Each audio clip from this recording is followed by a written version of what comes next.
ஒன்று அரசர்கள் 1ஆம் அதிகாரம். தாவீதின் முதுமை பருவம். தாவீது அரசர் முதுமை பருவம் அடைந்தார். அத்தள்ளாத வயதில் போர்வைகளால் அவரை போர்த்தியும் அவரால் குளிரை தாங்க இயலவில்லை.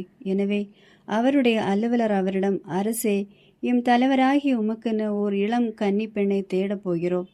அவள் அரசராகி உமக்கு தாதியாக இருந்து பணிவிடை புரிவாள்.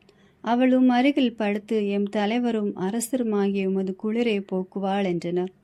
அவ்வாறே அவர்கள் இஸ்ரேல் நாடெங்கு சென்று அழகிய ஓர் இளம் பெண்ணுக்காக தேடி அலைந்து சூனம் ஊரை சார்ந்த அபிசாகு என்பவளைக் கண்டு அவளை அரசரிடம் அழைத்து வந்தார்கள். பேரழகியான அந்த இளம்பெண் அரசருக்கு தாதியாயிருந்து பணிவிடை புரிந்து வந்தாள். ஆனால் அரசர் அவளோடு கூடி வாழவில்லை. அதோனியா அரசருமே நாடல். அகித்து என்பவளிடம் பிறந்தவனான அதோனியா, நானே அரசனாவேன் என்று செருக்குடன் சொல்லிக்கொண்டு தனக்கென தேர்ப்படையும் குதிரைப்படையும் தன்முன் கட்டியம் கூறி செல்ல 50 பேரையும் பயிற்சி செய்து வைத்திருந்தான். நீ ஏன் இப்படி செய்கிறாய் என்று அவன் தந்தை அவனை ஒருபோதும் கண்டித்ததே இல்லை. அவன் ஒரு அழகு மிக்கவன், அப்சலோமுக்கு பின் பிறந்தவன். அவன் செருயாவின் மகனான யோவாபுடன் குருவாகிய அபியத்தாருடனும் கூடி ஆலோசனை செய்தான். அவர்கள் அதோனியாவுக்கு துணை நின்றார்கள். ஆனால் குருவாகிய சாதோமுக்கு யோயாதாவின் மகன் பெனையாவும் இறைவாக்கினர் நாத்தனும் சிமெயிரை என்பவர்களும் தாவீதின் மேய்க்காப்பாளர்களும் அதோனியாவில் பக்கம் சேரவில்லை. அதன் பிறகு என்ரோகில் அருகே உள்ள சோகலத் என்ற பாறையின் மேல் அதோனியா ஆடுகளையும் எருதுகளையும் கொழுத்த கன்றுகளையும் பலியிட்டான். அரசரின் மைந்தரான அதன் உடன் பிறந்தார் அனைவரையும் அரசு அலுவலரான யூதாவை சேர்ந்த அனைவரையும் அதற்கு அழைத்திருந்தான். ஆனால் அவன் இறைவாக்கினர் நாத்தானையோ பெனாவையோ மேய்க்காப்பாளர்களையோ தன் சகோதரன் சாலமோனையோ அழைக்கவில்லை. சாலமோன் அரசராதல். இப்படி இருக்க நாத்தான் சாலமோனின் தாயான பத்சேபாவிடம், அகித்தின் மகன் அதோனியா அரசனாகிவிட்டான். இது நம் தலைவர் தாவீதுக்கு தெரியாது. நீ இது பற்றி கேள்விப்படவில்லையா? உம் உயிரையும் மகன் சாலமோன் உயிரையும் காத்துக்கொள்ள நான் உமக்கு ஆலோசனை ஒன்று கூறுகிறேன். உடனே அரசர் தாவீதை போய் பாரும். அவரிடம், என் தலைவரே, என் அரசே, நீயும் அடியவளாகி எனக்கு உம் மகன் சாலமோன் எனக்கு பின் ஆட்சியை ஏற்றி என் அரியணையில் அமர்வான் என்று ஆணையிட்டு கூறவில்லையா? அப்படியாயின் அதோனியா அரசனாகி இருப்பது எப்படி என்று கேளும். அங்கு நீ அரசரோடு பேசிக்கொண்டிருக்கையில் நானும் உமக்கு பின் வருகிறேன். வந்து நீர் பேசியவற்றை உறுதிப்படுத்துகிறேன் என்றார். அவ்வாறே பத்சேபா பள்ளியறையில் இருந்த வயது முதிர்ந்த அரசரை பார்க்க சென்றார். அங்கே சூனமே சார்ந்த அபிசாகு அவருக்கு பணிவிடை செய்து கொண்டிருந்தாள். பத்சேபா அரசரை தாழ்பணிந்து வணங்க அரசர் என்ன வேண்டும் என்று கேட்டார். அவரோ அவரிடம், என் தலைவரை, நீரும் அடியவளாகி எனக்கு மகன் சாலமோன் எனக்கு பின் ஆட்சியை ஏற்றி என் அரியணையில் அமர்வான் என்று கடவுளாகி ஆண்டவர் மேல் ஆணையிட்டு கூறவில்லையா? ஆனால் என் தலைவராகிய அரசே, இதோ உமக்கு தெரியாமலே அதோனியா அரசனாகிவிட்டான். அவன் மிகுதியான எருதுகளையும் கொழுத்த கன்றுகளையும் ஆடுகளையும் பலியிட்டிருக்கிறான். அரசரின் மைந்தர் அனைவரும் குருவாகிய அபியத்தாரையும் படைத்தலைவன் யோபாவையும் அழைத்திருக்கிறான். ஆனால் அடியான் சாலமோனை மட்டும் அழைக்கவில்லை. என் தலைவராகிய அரசே, உமக்கு பின் அரியணை ஏறுபவன் யார் என்று நீரே அறிவிக்க வேண்டும் என்று இஸ்ரேல் மக்கள் அனைவரும் எதிர்நோக்கி இருக்கின்றனர். அப்படி அறிவிக்காவிடில் என் தலைவராகிய அரசர் தம் மூதாதையரோடு துயில் கொள்ளும் நாளில் நானே என் மகன் சாலமோனும் குற்றவாளிகளாக கருதப்படுவோம் என்றார். அவர் இவ்வாறு அரசரோடு பேசி கொண்டிருக்கையில் இறைவாக்கினர் நாத்தான் உள்ளே வந்தார். அங்கே இருந்தவர்கள் அரசரிடம், இறைவாக்கினர் நாத்தான் இங்கே வந்திருக்கிறார் என்றார்கள். அவர் உள்ளே நுழைந்து அரசர் முன் சென்று தரைமட்டம் பணிந்து வணங்கினார். அப்பொழுது நாத்தான், என் தலைவராகிய அரசே, உமக்கு பின் அதோனியா அரசு ஆழ்வான், அவன் அரியணை மீது அமர்வான் என்று நீர் கூறினதுண்டா? ஏனெனில் அதோனியா இன்று இங்கிருந்து போய் மிகுதியான எருதுகளையும் கொழுத்த கன்றுகளையும் ஆடுகளையும் பலியிட்டிருக்கிறான். அரசரின் மைந்தர் அனைவரையும் படைத்தலைவராகிய யோவாவையும் குருவாகிய அபியத்தாரையும் அதற்கு அழைத்திருக்கிறான். அவர்கள் அவனோடு உண்டு குடித்து அரசர் அதோனியா வாழ்க என்று முழங்கிக் கொண்டிருக்கிறார்கள். ஆனாலும் அடியானாகிய என்னையும் குரு சாதோக்கையும் யோதாவின் மகன் பெனையாவையும் அடியான் சாலமோனையும் அவன் அழைக்கவில்லை. என் தலைவரும் அரசரும் ஆகிய உமக்கு பின் அரியணையில் யார் அமர வேண்டும் என்று அடியனுக்கு இதுவரை நீர் தெரிவிக்கவில்லை. அவ்வாறு இருக்க இவையெல்லாம் என் தலைவராகிய அரசரது சொற்படி நடந்திருக்க கூடுமா என்று கேட்டார். அப்பொழுது தாவீது அரசர் மறுமொழியாக, பத்சேபாவை என் முன்னே வரவழையுங்கள் என்றார். அவரும் அரசரிடம் வந்து அவர் முன்னிலையில் நின்றார். அரசர், எல்லா துன்பங்களினின்றும் என் உயிரை காத்த வாழும் ஆண்டவர் மேல் ஆணை, உம்மகன் சாலமோன் எனக்கு பின் ஆட்சியை ஏற்று என் அரியணையில் எனக்கு பதிலாக அமர்வான். இன்று இஸ்ரேலின் கடவுளான ஆண்டவர் மேல் ஆணையிட்டு முன்பு நான் சொன்னதை இன்று நான் செய்து முடிப்பேன் என்றார். அப்பொழுது பத்சேபா முகம் தரையில் பட தாழ்ந்து அரசரை வணங்கி, என் தலைவராகிய தாவீது அரசர் நீடூடி வாழ்க என்றார். தாவீது அரசர் குரு சாதோக்கையும் இறைவாக்கினர் நாத்தானையும் யோதாவின் மகன் பெனையாவையும் என்னிடம் அழைத்து வாருங்கள் என்றார். அவ்வாறே அவர்கள் அரசர் முன் வந்தார்கள். அரசர் அவர்களிடம், உங்கள் தலைவனுடைய அலுவலரும் நீங்களும் சேர்ந்து என் மகன் சாலமோனை என் கோவேறு கழுதையின் மேல் அமர்த்தி கீகோனுக்கு அழைத்து செல்லுங்கள். அங்கே குரு சாதோக்கும் இறைவாக்கினர் நாத்தானும் அவனை இஸ்ரேல் அரசனாக திருப்பொழிவு செய்யட்டும். எக்காலம் முழங்க சாலமோன் அரசர் வாழ்க என்று வாழ்த்துங்கள். அதன் பின் அவனை இங்கே அழைத்து வாருங்கள். அவன் வந்து என் அரியணையில் அமர்ந்து எனக்கு பதிலாக அரசாழ்வான். இஸ்ரேல் மீதும் யூதாவின் மீது அவனை தலைவனாக நியமிக்கிறேன் என்றார். யோதாவின் மகன் பெனாயா அரசருக்கு மறுமொழியாக, அப்படியே ஆகுக. என் தலைவரான அரசரின் ஆண்டவராகிய கடவுள் நீர் சொன்னதை உறுதிப்படுத்துவாராக. ஆண்டவர் என் தலைவரான அரசருடன் இருந்தது போல் சாலமோனுடனும் இருப்பாராக. அவரது அரியணையை என் தலைவர் தாவீது அரசர் அரியணையை விட மாண்புமிக்கதாக ஆக்கி அருள்வாராக என்றான். அவ்வாறே குரு சாதோக்கு இறைவாக்கினர் நாத்தான், யோதாவின் மகன் பெனாயா, கிரேத்தியர் பெலேத்தியர் ஆகியோர் அங்கிருந்து போய் சாலமோனை தாவீது அரசரின் கோவேறு கழுதையின் மேல் அமர்த்தி கீகோனுக்கு அழைத்து சென்றனர். அங்கே குரு சாதோக்கு கூடாரத்திலிருந்து எண்ணெய் கொம்பை எடுத்து வந்து சாலமோனை திருப்பொழிவு செய்தார். அப்பொழுது எக்காலம் முழங்க எல்லா மக்களும் சாலமோன் அரசர் வாழ்க என்றனர். எல்லா மக்களும் தாரை ஊதிக்கொண்டு மிகுந்த அக்களிப்போடும் ஆர்ப்பரிப்போடும் அவர் பின்னால் சென்றனர். அவர்கள் எழுப்பிய பேரொலியால் நிலைமை நடுங்கிற்று. அதோனியாவும் அவனோடு இருந்த அனைத்து விருந்தினரும் உண்டு முடித்த வேளையில் இப்பேரொலி அவர்கள் காதுக்கு எட்டியது. எக்கால ஒலி காதல் விழவே யோபாவு, நகரில் ஏன் இத்துணை ஆரவாரம் என்று வினவினார். அவர் பேசி கொண்டிருக்கும் பொழுது குரு அபியத்தாரின் மகன் யோனத்தான் அங்கு வந்தான். அதோனியா, உள்ளே வா, நீ திறமை மிக்கவன், நல்ல செய்தியை கொண்டு வருவா என்றான். யோனத்தான் அதோனியாவிடம் கூறியது, அதுதான் இல்லை. நம் தலைவராகிய அரசர் தாவீது சாலமோனை அரசராக்கி விட்டான். குரு சாதோக்கு இறைவாக்கினர் நாத்தான், யோதாவின் மகன் பெனாயா, கிரேத்தியர் பெலேத்தியர் ஆகியோரை அவனோடு அனுப்பிவிட்டார். அவர்கள் அவனை அரசரின் கோவேறு கழுதை மேல் அமர்த்தினர். குரு சாதோவுக்கும் இறைவாக்கினர் நாத்தானுக்கும் அவனை கீகோனில் அரசனாக திருப்பொழிவு செய்துவிட்டனர்.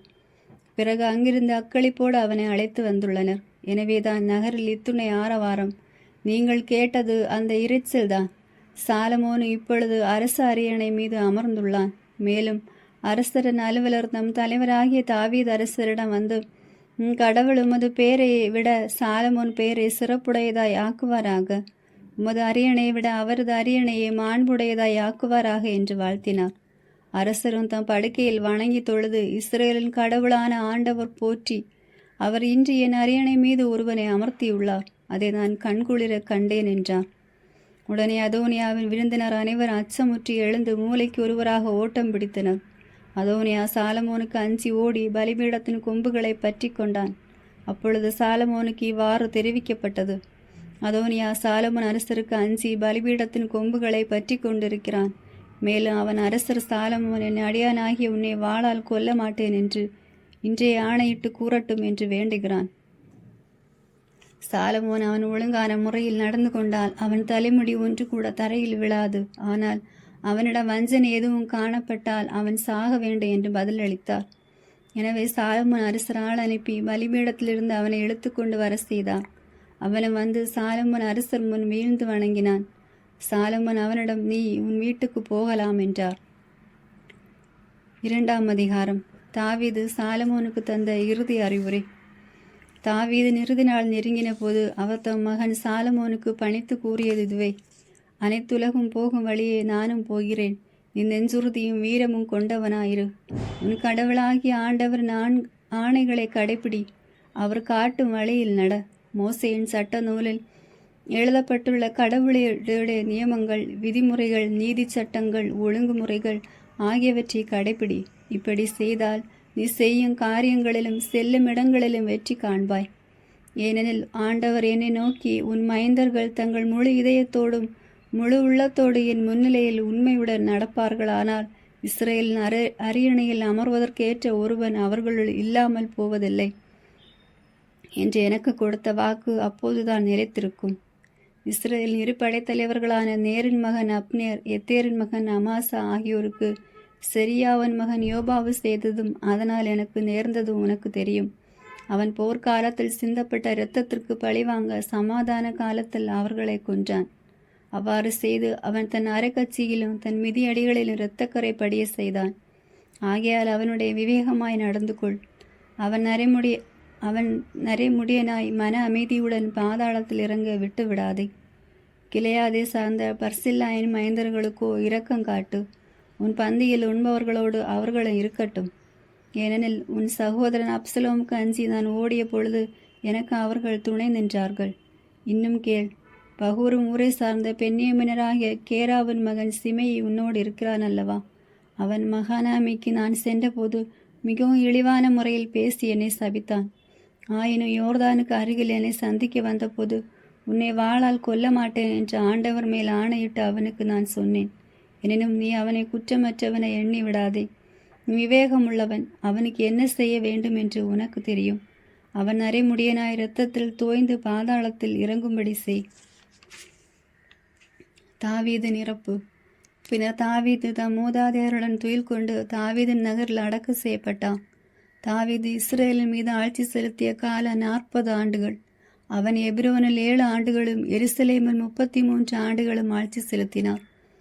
சாலமோன் தம் தந்தை தாவீதின் அரியணையில் அமர்ந்தார். அவருடைய ஆட்சி உறுதியாக நிலைநாட்டப்பட்டது. அதோனியா கொலை செய்யப்படல். அகித்தின் மகன் அதோனியா சாலமோனின் தாய் பத்சேபாவிடம் வந்தான். நீ வருவதன் நோக்கம் என்ன? சமாதானமா என்று அவர் கேட்டார். அதற்கு அவன், ஆம், சமாதானமே என்றான். பிறகு அவன், நான் உம்மிடம் ஒன்று சொல்ல வேண்டும் என்றான். அவரும் சொல் என்றார்.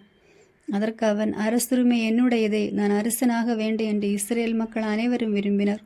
இது உமக்கு தெரிந்ததே. ஆனால் நடந்தது வேறு. அரசுரிமை என் சகோதரனுக்கு போய்விட்டது. அது ஆண்டவரின் திருவுளம். ஆயினும் உம்மிடம் ஒன்று வேண்டிக் கொள்ள விரும்புகிறேன். அதை நீர் எனக்கு மறுக்கக்கூடாது என்றான். அதற்கு அவர், அது என்ன? சொல் என அவன். அரசர் சாலமோனும் சொல்லை தட்ட மாட்டார். சூனமே சார்ந்த அபிசாகை எனக்கு மணமுடித்து வைக்கும்படி அவரிடம் சொல்லும் என்றான். அதற்கு பத்சேபா, நல்லது, நான் உனக்காக அரசரிடம் பரிந்து பேசுகிறேன் என்றார். பத்சேபா அதோனியாவுக்காக அரசர் சாலமோனிடம் பரிந்து பேசும்படி போனார்.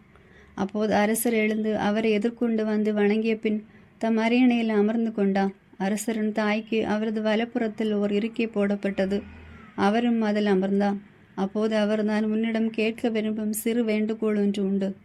அதை நீ மறுக்கக்கூடாது என்றார். அதற்கு அரசர், கேளுங்கள் அம்மா, நான் மறுக்க மாட்டேன் என்றார். அப்போது அவர், சூனமே சார்ந்த அபிசாகை உன் சகோதரன் அதோனியாவுக்கு மணமுடித்து கொடுக்க வேண்டும் என்றார். அரசர் சாலமோன் தம் தாய்க்கு மறுமொழியாக, சூனமே சார்ந்த அபிசாகே, அதோனியாவுக்காக நீர் கேட்பானேன்? இந்த அரசை அவனுக்காக நீர் கேட்டிருக்கலாமே. அவன்தான் என் மூத்த சகோதரன் ஆயிற்றே. மேலும் குரு அபியத்தாரும் செரியாவின் மகன் யோபாவும் அவர் பக்கம் இருக்கின்றனரே என்று சொன்னார். பிறகு அரசர் சாலமோன் ஆண்டவர் மேல் ஆணையிட்டு, அதோனியா சொன்ன இந்த வார்த்தை அவன் உயிருக்கே கேடு விளைவிக்கும். இல்லையில் கடவுள் எனக்கு தகுந்த தண்டனை அளிப்பாராக. எனவே என் அரசுரிமை நிலைநிறுத்தி என் தந்தை தாவீதின் அரியணையில் என்னை அமர்த்தி தாம் சொன்னபடி என் குடும்பத்தை அரச பரம்பரையாக்கியவரான வாழும் ஆண்டவர் மேல் ஆணை, அதோனியா இன்றே கொல்லப்படுவான் என்று சொன்னார். சாலமோன் அரசர் யோதாவின் மகன் பெனாயாவுக்கு கட்டளையிட்டு அனுப்பினார். அவனும் அதோனியாவை தாக்கவே அவனும் இறந்தான். அபியத்தார் நாடு கடத்தப்படல். பிறகு அரசர் குரு அபியத்தாரை நோக்கி, நிலங்கள் இருக்கிற அனோத்திற்கு போய்விடும். நீர் சாக வேண்டியவர். இருப்பினும் இன்று நான் உம்மை கொல்ல மாட்டேன். ஏனெனில் நீர் என் தந்தை தாவீதுக்கு முன்னால் தலைவராகி ஆண்டவரின் பேழையை தூக்கி வந்தீர். மேலே என் தந்தைக்கு துன்பம் வந்த போதெல்லாம் நீர் அவரோடு இருந்து துன்பம் அனுபவித்தீர் என்றார். இவ்வாறு அபியத்தார் ஆண்டவரின் குருவாய் இராதபடி சாலமோன் அவரை விலக்கிவிட்டார். ஆண்டவர் சீலோவில் ஏலியின் வீட்டாரை பற்றி உரைத்த வார்த்தை இவ்வாறு நிறைவேறியது. யோபாவு கொலை செய்யப்படல். இந்த செய்தி யோபாவுக்கு எட்டியது.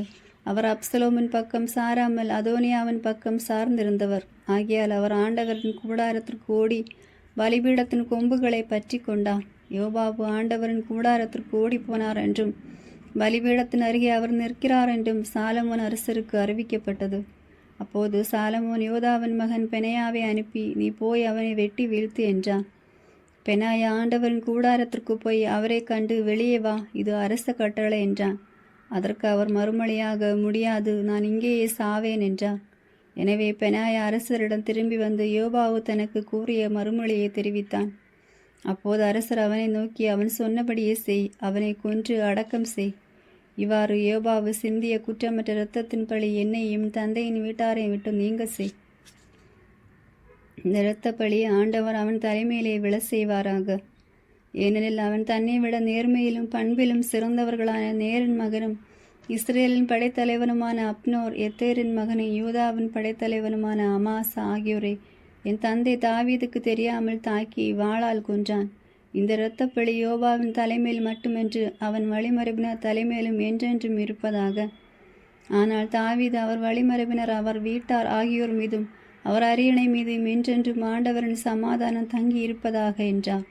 அவ்வாறு யோதாவின் மகன் பெனாயா புறப்பட்டு போய் யோபாவை தாக்கி கொன்றான். அவர் பாலை நிலத்திலிருந்து தம் வீட்டில் அடக்கம் செய்யப்பட்டான். அப்பொழுது அரசர் யோபாவுக்கு பதிலாக யோதாவின் மகன் பெனாயாவை படைத்தலைவனாக நியமனம் செய்தார்.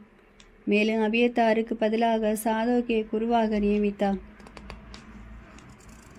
சிமேயி கொலை செய்யப்படல். பிறகு அரசர் சிமேயை வரவழைத்து அவனை நோக்கி, நீ எருசலேமில் ஒரு வீட்டை கட்டிக்கொண்டு வேறெங்கும் செல்லாமல் அங்கேயே குடியிரு. என்று நீ வெளியேறி கிதேரன் நீரோடையை கடப்பாயோ, அன்றே நீ கொல்லப்படுவது உறுதி. இது திண்ணமாய் அறிந்து கொள். உன் இரத்தத்தின் பழி உன் தலைமையிலே விழும் என்றான். சிமேயி அரசரை பார்த்து, நல்லது அரசே, என் தலைவராகிய நீ சொன்னபடியே அடியேன் செய்வேன் என்றான். அவ்வாறே சிமேயி நெடுநாள் எருசலேமில் குடியிருந்தான். 3 ஆண்டுகளுக்கு பின் சிமேயின் அடிமைகளில் இருவர் காத்தின் மன்னனாகிய மாக்கா மகன் ஆக்சிடம் ஓடிவிட்டனர். அந்த அடிமைகள் காத்தில் இருப்பதாக சிமேயி கேள்விப்பட்டான். உடனே சிமேயி தன் கழுதை சேணம் பூட்டி தன் அடிமைகளை தேட புறப்பட்டான். அவன் காத்திருந்து ஆக்சிடம் சென்று தன் அடிமைகளை கண்டு அங்கிருந்து அவர்களை கூட்டிக் கொண்டு வந்தான்.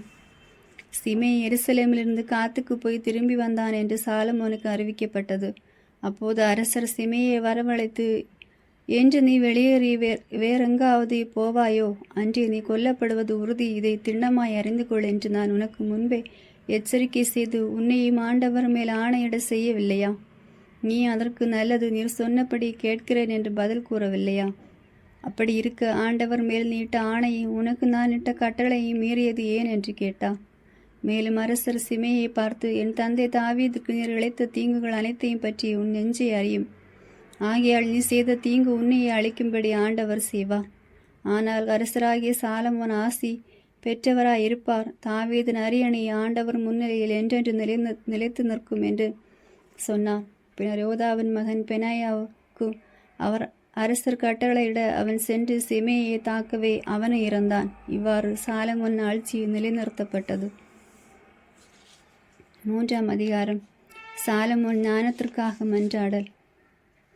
பின்னர் சாலமோன் எகிப்து மன்னனான பார்வோனின் மகளை மணந்து பார்வோனுடன் உடன்பாடு செய்து கொண்டான். மேலும் தம் அரண்மனை, ஆண்டவர் இல்லம், எருசலேமின் சுற்றுமதில் ஆகியவற்றை கட்டி முடிக்கும் வரை அவளை தாவீதின் நகரில் தங்கியிருக்க செய்தார். அந்நாள் வரை ஆண்டவரின் பெயருக்கு கோவில் எழுப்பப்படவில்லை. எனவே மக்கள் தொழுகை மேடுகளில் பலியிட்டு வந்தார்கள்.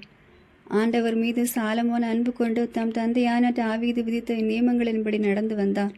ஆனால் அவரும் தொழுகைகளில் பலியிட்டு தூபம் காட்டி வந்தார். ஒரு நாள் அரசர் பலி செலுத்துமாறு கிபேயோனுக்கு சென்றார். அங்கேதான் மிக முக்கியமான தொழுகை மேடு இருந்தது. அங்கிருந்த பலிபீடத்தின் மேல் தான் சாலமோன் 1000 எரிபலிகளை செலுத்தியிருந்தார். அன்றிரவு கிபேயோனில் ஆண்டவர் சாலமோனுக்கு கனவில் தோன்றினார். உனக்கு என்ன வர வேண்டும் கேள் என்று கடவுள் கேட்டார். அதற்கு சாலமோன், அடியாராகிய என் தந்தை தாவீது உமது பார்வையில் உண்மையுடனும் நீதியுடனும் நேரிய உள்ளத்துடனும் நடந்து கொண்டார். அதனால் நீர் அவருக்கு பேரன்பு காட்டினீர். அந்த பேரன்பை அவருக்கு என்றும் காட்டி வந்து இன்று அவரது அரியணையில் வீற்றிருக்கும் மகனை அவருக்கு தந்தீர். என் கடவுளாகிய ஆண்டவரே, நீர் அடியேனை என் தந்தை தாவீதுக்கு பதிலாக அரசராக்கியுள்ளீர். நான் செய்வதறியாத சிறு பிள்ளை. இதோ உமக்கென நீர் தெரிந்து கொண்ட திரளான மக்களிடையே அடியேன் இருக்கிறேன். அவர்கள் எண்ணி கணிக்க முடியாத மாபெரும் தொகையினர். எனவே மக்களுக்கு நீதி வழங்கவும் நன்மை தீமை பகுத்தறியும் தேவையான ஞானம் நிறைந்த உள்ளத்தை அடியேனுக்கு தந்தருளும். இல்லாவிடில் உமக்குரிய இம்மாபெரும் மக்கள் இனத்திற்கு நீதி வழங்க யாரால் இயலும் என்று கேட்டார். சாலமோன் இவ்வாறு கேட்டது ஆண்டவருக்கு உகந்ததாயிருந்தது. கடவுள் அவரிடம் நீடிய ஆயுளையோ செல்வத்தையோ நீ கேட்கவில்லை, உன் எதிரிகளின் சாவையும் நீர் விரும்பவில்லை. மாறாக நீதி வழங்க தேவையான ஞானத்தை மட்டுமே கேட்டிருக்கிறாய். இதோ நான் இப்பொழுது நீ கேட்டபடியே செய்கிறேன். உனக்கு நிகராக உனக்கு முன்னே எவரும் இருந்ததில்லை, உனக்கு பின்னே இருக்கப் போவதும் இல்லை. அந்த அளவுக்கு ஞானமும் பகுத்தறிவு நிறைந்த உள்ளத்தை உனக்கு வழங்குகிறேன். இன்னும் நீ கேளாத செல்வத்தையும் புகழையும் உனக்கு தருவேன். ஆகையால் உன் வாழ்நாள் முழுவதிலும் உனக்கு இணையான அரசன் எவனும் இரான். மேலும் உன் தந்தை தாவீதை போல் நீயும் என் வழிகளில் நடந்து என் நியமங்களை விதிமுறைகளை கடைப்பிடித்து வந்தால் உனக்கு நீண்ட ஆயுளையும் வழங்குவேன் என்றான். சாலமோன் கணவனின்றி விழித்தெழுந்தார். பின்னர் எருசலேமுக்கு புறப்பட்டு சென்று ஆண்டவரின் உடன்படிக்கை பேழைமன் நின்று எரிபலிகளை நல்லுறவு பலிகளை செலுத்தினார். பின் தம் அலுவலர் அனைவருக்கும் பெரும் விருந்தளித்தார். சாலமோனின் ஞானமிகு தீர்ப்பு. ஒரு நாள் இரு விலைமாத அரசர் முன்னிலையில் வந்து நின்றனர். அவர்கள் ஒருத்தி, என் தலைவரை, இந்த பெண்ணும் நானும் ஒரே வீட்டில் குடியிருக்கிறோம். அந்த வீட்டில் அவள் என்னுடன் இருந்தபோது நான் ஒரு குழந்தையை பெற்றெடுத்தேன். என் குழந்தை பிறந்து 3 நாள் ஆன பின் அவளும் ஒரு குழந்தையை பெற்றெடுத்தாள். அந்த வீட்டில் எங்கள் இருவரை தவிர வேறு யாரும் இல்லை. இவள் இரவில் தூங்கும்போது தன் மகன் மீது புரண்டு விட்டதால் அவன் இறந்து போனான். அவள் நள்ளிரவில் எழுந்தும் பணிப்பெண்ணாகி நான் தூங்கிக் கொண்டிருக்கையில் என்னருகில் கிடந்த என் மகனை எடுத்து தன் நெஞ்சில் வைத்து கொண்டு இறந்துவிட்ட தன் மகனை என் நெஞ்சருகில் கிடத்தி விட்டாள். விடியற் காலையில் பிள்ளைக்கு பால் கொடுக்க நான் எழுந்தபோது ஐயோ, அது செத்து கிடந்தது. சற்று விடிந்த பின் பிள்ளையை உற்று பார்த்தபோது அது நான் பெற்ற பிள்ளை அல்ல என்று கண்டேன் என்றாள். இதை கேட்ட மற்றவளோ, இல்லை, உயிரோடு இருப்பதே என் பிள்ளை, செத்து போனது உன் பிள்ளை என்றாள். முதல் பெண்ணோ, இல்லை, செத்த பிள்ளைதான் உன்னுடையது, உயிரோடு இருக்கும் பிள்ளை என்னுடையது என்றாள். இவ்வாறு அரசர் முன் அவர்கள் வாதாடினர். அப்பொழுது அரசர், என்ன இது, ஒருத்தி உயிரோடு இருக்கிற இவன் என் மகன், செத்துவிட்டவன் உன் மகன் என்கிறாள். மற்றவளோ, இல்லை, செத்துவிட்டவன் உன் மகன், உயிரோடு இருக்கிறவன் என் மகன் என்கிறாள் என்றார். பின்னர் அரசர், ஒரு வாளை கொண்டு வாருங்கள் என்றார். அவ்வாறே அவர்கள் அரசரிடம் ஒரு வாள் கொண்டு வந்தனர். பிறகு அரசர் உயிரோடு இருக்கும் குழந்தை 2ஆக வெட்டி ஒரு பாதியை ஒருத்தியிடமும் மறு பாதியை மற்றொருத்தியிடமும் கொடுங்கள் என்றார். உடனே உயிரோடு இருந்த பிள்ளையின் தாய் தன் மகனுக்காக நெஞ்சம் பதறி அரசரிடம், வேண்டாம் என் தலைவரை, கொல்ல வேண்டாம், உயிரோடு இருக்கும் குழந்தையை அவளிடமே கொடுத்து விடுங்கள் என்று வேண்டினாள். மற்றவளோ, அது எனக்கு வேண்டாம், உனக்கு வேண்டாம், அதை 2ஆக வெட்டுங்கள் என்றாள். உடனே அரசர், உயிரோடு இருக்கும் அந்த குழந்தையை கொல்ல வேண்டாம், முதல் பெண்ணிடமே கொடுங்கள், அவள்தான் அதன் தாய் என்று முடிவு கூறினார். அரசர் அளித்த தீர்ப்பை பற்றி இஸ்ரேல் மக்கள் எல்லோரும் கேள்விப்பட்டனர். நீதி தீர்ப்பு வழங்குவதற்கென கடவுள் அருளிய ஞானம் அவரிடம் உள்ளது என்று கண்டு அவருக்கு அஞ்சி நடந்தனர். 4ஆம் அதிகாரம். சாலமோனின் அலுவலர். சாலமோன் அரசர் இஸ்ரேல் அனைவரின் மீது ஆட்சி செலுத்தி வந்தார். அவருடன் இருந்த அதிகாரிகள் இவர்களே: குரு சாதோக்கின் மகன் அசரியா, தலைமை செயலர் சீசாவின் மைந்தர் எலிகேரேபு, அகியா அமைச்சர், அகிலுதின் மகன் யோசாபாத்து, படைத்தலைவன் யோயா, தாவீதின் மகன் பெனாயா, குருக்கள் சாதோக்கு, அபியத்தார், தலைமை கண்காணிப்பாளன் நாத்தானின் மகன் அசரியா, அரசரின் ஆலோசகன் நாத்தானின் மகன் குரு சாபுது, அரண்மனை மேற்பார்வையாளர் அகிசா, கட்டாய வேலைக்காரர் மேற்பார்வையாளன் அபிதாவின் மகன் அதோனியராம். இஸ்ரேல் நாடெங்கும் சாலமோனின் கீழ் 12 ஆளுநர் இருந்தனர். அவர்கள் அரசருக்கு அவரது அரண்மனைக்கு வேண்டிய உணவுப் பொருட்களை சேகரித்து கொடுத்து வந்தார்கள். அவர்கள் மாதத்திற்கு ஒருவராக ஆண்டு முழுவதும் தேவையான பொருட்களை சேகரித்து தந்தார்கள். அவர்களின் பெயர்கள்: பென்கூர் மலைநாடான எப்ராயிம் இவனுக்கு உரியது, பென்தேக்கர், மாக்காசு, சாயல்பீம், பெத்மேசு, ஏலோன், பெத்கானான் ஆகிய நகர்கள் இவனுக்கு உரியவை. பென்கெசெது, அர்போத்து, சோக்கோவர், ஏபேர் பகுதி முழுவதும் இவனுக்கு உரியவை. சாலமோனின் மகள் தாபாத்தின் கணவன் பென்யா பெண் அபினதாபு நாபோத்தோர் பகுதி முழுவதும் இவனுக்கு உரியது.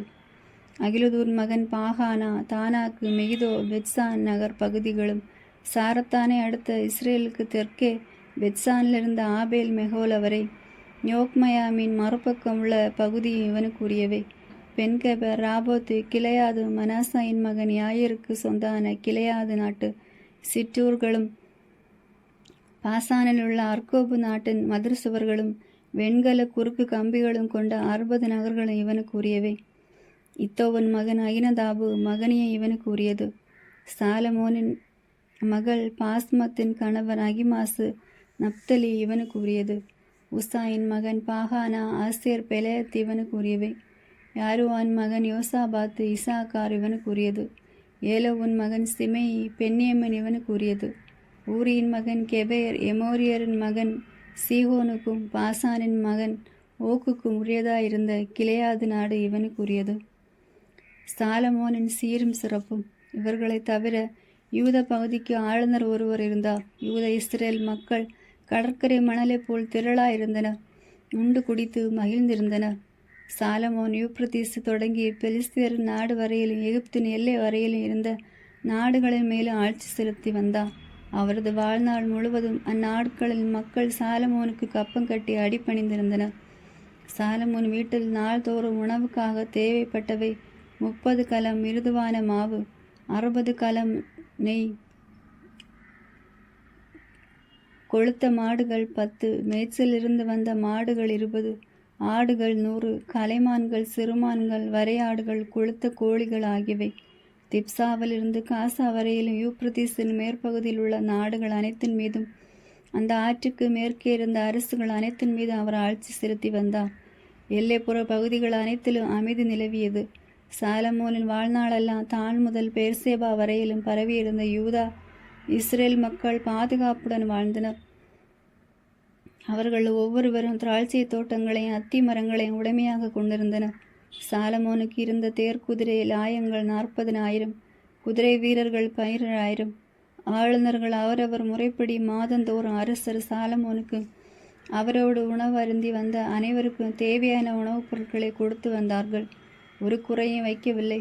மேலும் அவர்கள் தேர் குதிரைகளுக்கு கோவேர் கழுதைகளுக்கும் தேவைப்பட்ட வார்கோதுமைகளையும் வைக்கோலையும் தங்களுக்குள் குறிக்கப்பட்ட முறையின்படி அவை இருந்த இடத்திற்கு கொண்டு வந்தார்கள். கடவுள் சாலமோனுக்கு மிகுந்த ஞானத்தையும் அறிவு கூர்மையும் கடற்கரை மணலென பரந்த அறிவாற்றலையும் அளித்திருந்தார். கீழே நாட்டினர் அனைவரின் ஞானத்தையும் எகிப்தியரின் எல்லா வகை ஞானத்தையும் விட சாலமோனின் ஞானம் சிறந்ததாய் விளங்கிற்று. ஏகசுர என்ன ஏத்தானை விட ஏமான் கல்கோல் தர்த்தா என்ற மாக்கோலின் புதல்வர் மற்ற மனிதர் அனைவரையும் விட அவரை ஞானத்தில் சிறந்து விளங்கினார். சுற்றிலும் இருந்த நாடுகள் அனைத்திலும் அவர் புகழ் பரவிற்று. அவர் 3000 நீதிமொழிகளை உரைத்தார். அவர் இயற்றிய பாடல்களின் எண்ணிக்கை 1005.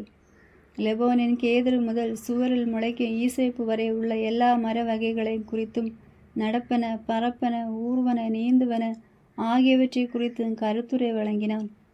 சாலமோனின் ஞானத்தை கேட்க பல்வேறு இனத்தை சார்ந்தவர் அவரை நாடி வந்தனர். அவரது ஞானத்தை பற்றி கேள்வியுற்ற பின்னர் அனைவரும் அவரை தேடி வந்தனர். 5ஆம் அதிகாரம். திருக்கோவில் கட்டுவதற்கான சாலமோனின் முன்னேற்பாடுகள். தீரின் மன்னர் ஈரா தாவீதுக்கு அவரது வாழ்நாளெல்லாம் நண்பராயிருந்தார். சாலமோன் தம் தந்தையாகிய தாவீதுக்கு பின் அரசராக திருப்பொழிவு பெற்றுள்ளார் என்று அவர் கேள்விப்பட்டு தம் தூதரை அவரிடம் அனுப்பினார். சாலமோனும் ஈராமிடம் தூதனுப்பி, ஆண்டவரின் தந்தை தாவீதின் எதிரிகளை அவருக்கு அடிப்பணிய செய்யும் வரை எப்பக்கம் இடையராது போர் நடந்து வந்ததும் என்பது உமக்கு தெரியும். இதனால் தம் ஆண்டவராகிய கடவுளின் பெயருக்கு கோவில் எழுப்ப அவரால் முடியாமல் போயிற்று என்பது உமக்கு தெரியும். இப்பொழுதோ என் கடவுளாகிய ஆண்டவரின் எல்லைகளெங்கும் அமைதி நிலவும்படி செய்திருக்கிறார். எனக்கு எதிரியும் இல்லை, இடையூறும் இல்லை. ஆகையால் ஆண்டவர் என் தந்தை தாவீதை நோக்கி, உனக்கு பின் உன் அரியணையில் நான் அமர்த்து உன் மகன் என் பெயருக்கு கோவில் கட்டுவான் என்று சொன்னபடியே என் கடவுளாகிய ஆண்டவரின் பெயருக்கு கோவில் எழுப்ப எண்ணி உள்ளேன். எனக்கு தேவையாயிருக்கும் கேதுரு மரங்களை லெபோனிலிருந்து வெட்டி தருமாறு உன் பணியாளருக்கு கட்டளையிடும். மரம் வெட்டுவதில் சீதோனியரைப் போல் திறமையுள்ளவர் என் குடிமக்கள் ஒருவரும் இல்லை என்பது உமக்கு தெரியும். என் பணியாளரும் பணியாளரோடு சேர்ந்து வேலை செய்வார்கள். உன் பணியாளருக்கு நீர் குறிப்பிடும் கூலியை நான் கொடுத்து விடுகிறேன் என்று சொன்னான். ஈராம் சாலமோனின் வார்த்தைகளை கேட்டு மிகவும் மகிழ்ந்து, அந்த ஏராளமான மக்களை ஆளும்படி தாவீதுக்கு ஞானமுள்ள ஒரு மகனை கொடுத்த ஆண்டவர் இன்று வாழ்த்த பெறுவாராக என்றான். மேலும் ஈராம் சாலமோனிடம் ஆள் அனுப்பி, நீர் எனக்கு சொல்லி அனுப்பியதை கேட்டேன். உமது விருப்பப்படியே கேதுரு மரங்களையும் நூக்கு மரங்களையும் அனுப்பி வைக்கிறேன். என் பணியாளர் லெபோனிலிருந்து அவற்றை கடற்கரைக்கு கொண்டு வருவார்கள். தெப்பமாக கட்டி கடல் வழியாக நீர் குறிக்கும் இடத்திற்கு அனுப்பி அங்கே அவற்றை அவிழ்த்து உம்மிடம் சேர்ப்பிப்பேன். அவற்றை நீர் பெற்றுக்கொள்ளும். என் வீட்டாருக்கு உணவுப் பொருள் கொடுத்தால் போதும். இதுவே என் விருப்பம் என்று தெரிவித்தார். அப்படியே ஈராம் சாலமோனுக்கு கேதுரு மரங்களையும் நூக்கு மரங்களையும் அவர் விரும்பியபடி அனுப்பி கொண்டிருந்தார். சாலமோன் ஈராம் வீட்டாரின் உணவுக்காக 20,000 கலம் கோதுமையும் 200 குடம் பிழிந்து வடிகட்டிய ஒலிவ எண்ணெயும் கொடுத்தார். இவ்வாறு ஈரோமுக்கு சாலமோன் ஆண்டுதோறும் கொடுத்து வந்தார். ஆண்டவர் தாம் சாலமோனுக்கு வாக்களித்திருந்தபடி அவருக்கு ஞானத்தை தந்தருளினார். ஈராமும் சாலமோனும் நல்லுறவு கொண்டிருந்தனர். இருவரும் உடன்படிக்கை செய்து கொண்டனர். அரசர் சாலமோன் இஸ்ரேல் முழுவதிலும் 30,000 பேரை கட்டாய வேலைக்கு உட்படுத்தினார். ஒவ்வொரு மாதமும் அவர்கள் 10,000 பேரை லெபோனுக்கு மாற்றி மாற்றி அனுப்பி வைத்தார். அவர்கள் 1 மாதம் லெபோனில் வேலை செய்வார்கள், 2ஆம் மாதம் வீட்டில் இருப்பார்கள். அதோனியரும் கட்டாய வேலையை கண்காணித்து வந்தான். சுமைதூக்க 70,000 பேரையும் மலைநாட்டில் கல்வெட்ட 80,000 பேரையும் சாலமோன் அமர்த்தியிருந்தான். வேலையை கவனிக்க சாலமோனால் நியமிக்கப்பட்ட உயர் அதிகாரிகளை தவிர வேலையாட்களை மேற்பார்வையிட 3,300 கண்காணிக்க இருந்தார்கள். அரசரின் கட்டளைப்படி அவருடைய ஆட்கள் கோவிலுக்கு அடித்தளமிட தேவையான கற்களை செதுக்குவதற்கென மிகப்பெரிய தரமான கற்களை வெட்டினார்கள். சாலமோனின் சிற்பிகளும் ஈராமின் சிற்பிகளும் கெபேல் ஊராரும் சேர்ந்து கோவில் கட்டுவதற்கான மரங்களையும் கற்களையும் செதுக்கி தயார் செய்தனர். ஆமென். God bless you.